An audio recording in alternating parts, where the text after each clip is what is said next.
أعوذ بالله من الشيطان الرجيم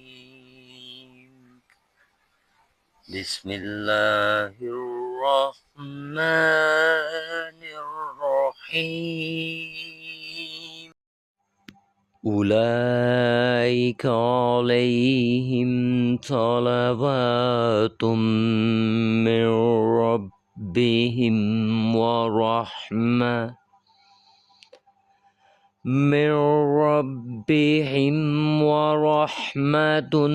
وأولئك هم المهتدون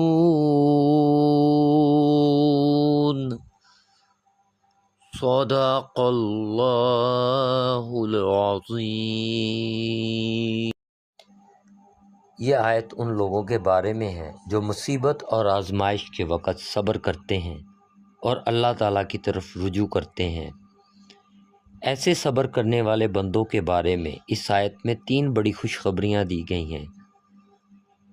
यानी अल्लाह ताला इन पर अपनी ख़ास मेहरबानियाँ फरमाता है और फरिश्तों के ज़रिए इनके लिए खैर व बरकत की दुआ करवाता है। अल्लाह ताला इनको अपनी रहमत से नवाजता है, इनके गुनाह माफ़ करता है और दुनिया और आखिरत में आसानियाँ पैदा फरमाता है। ऐसे लोग ही हकीकत में सीधे रास्ते पर होते हैं क्योंकि वो मुसीबत के वक्त भी अल्लाह पर ईमान और सब्र को नहीं